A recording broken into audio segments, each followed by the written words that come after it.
अस्सलाम वालेकुम दोस्तों, क्या हाल है? ठीक ठाक खैरियत से हैं? मैं भी ठीक हूँ। मेरी दुआएं आपके लिए हैं और आप भी मेरे लिए दुआ कीजिए। अल्लाह ताला सबको सेहत दे, इस मुल्क में सबको शांति दे, अमन दे।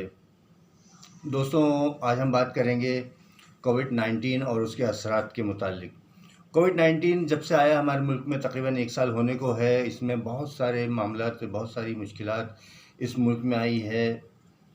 इकॉनमी का बुरा हाल हुआ है और एक्सपोर्ट का बुरा हाल हुआ है। पाकिस्तान की बहुत से इदारों का बहुत बुरा हाल हुआ है। बेरोज़गारी इंतहाई ज़्यादा बढ़ गई है। महंगाई, इन्फ्लेशन बहुत ज़्यादा बढ़ गई है। पाकिस्तानी अवाम का इस कोविड-19 ने बहुत बुरा हाल किया है। दोस्तों, जिस तरह आपको मालूम है कि पाकिस्तान में जब ये कोविड-19 यानी कि कोरोना आया था, तो हमारे जो तालिब इल्म थे, शुरू में छुट्टियाँ हुई, बहुत खुश हुए, लेकिन बाद में फिर अब एहसास हुआ कि ये कितना ख़तरनाक, कितना मूज़ी और कितना पाकिस्तानी तालिब इल्मों के लिए कितना मुज़र तालीम ठहरा। दोस्तों, गवर्नमेंट ऑफ पाकिस्तान ने फ़ैसला किया कि तमाम ही स्टूडेंट्स को, चाहे वो फ़र्स्ट क्लास के हों, सेकंड के हों या मैट्रिक लेवल के हों या उससे भी आगे के हों, सबको एक क्लास प्रमोट किया जाए बग़ैर एग्ज़ाम के।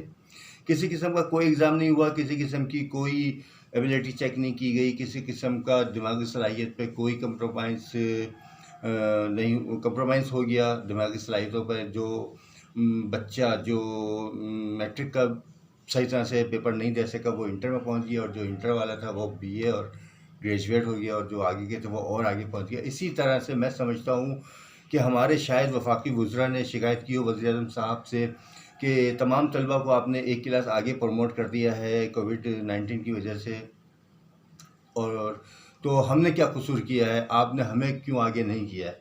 तो ये बात वज़ीर-ए-आज़म साहब को शायद समझ में आ गई है और उन्होंने ये ऐलान किया है कि हम शेख रशीद को एक क्लास और आगे करते हैं, बग़ैर किसी कारकर्दगी के, बग़ैर किसी इम्तिहान के, बग़ैर जाँचे।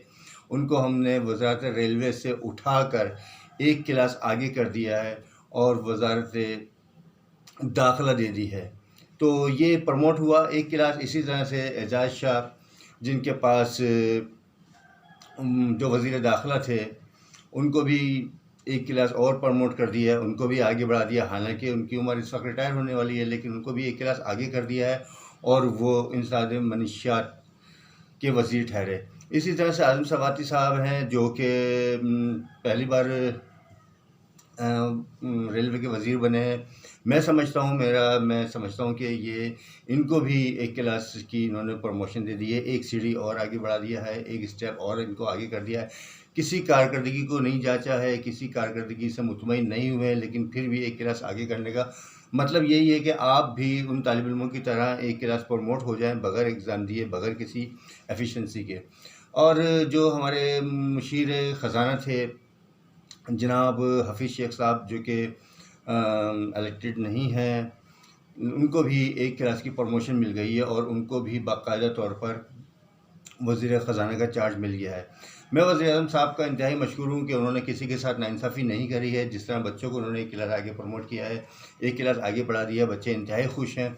इसी तरह से उन्होंने अपने वज़ीरों का भी ख़्याल किया है और आगे आने वाले दिनों में मज़ीद वज़ीरों का भी ख़्याल करने का उनका प्लान है। तो मैं तो बहुत खुश हूँ इस बात पे कि वज़ीर-ए-आज़म साहब ने किसी को भी मायूस नहीं किया है और अपनी हद्दुल इम्कान कोशिश के बाद सभी को एक-एक क्लास आगे कर दिया है। और बाकायदा मैं ये समझता हूँ कि ये उनका अच्छा इक़दाम है कि अब वो परफॉर्मेंस दिखाएँ या नहीं दिखाएँ। अगर एक आध साल खुदा न ख़ास्ता ये कोरोना और चलता है तो हम इसी तरह से 1 साल और प्रमोट हो जाएंगे और इसी तरह से हमारे वज़ीरों की भी तरक्की होगी।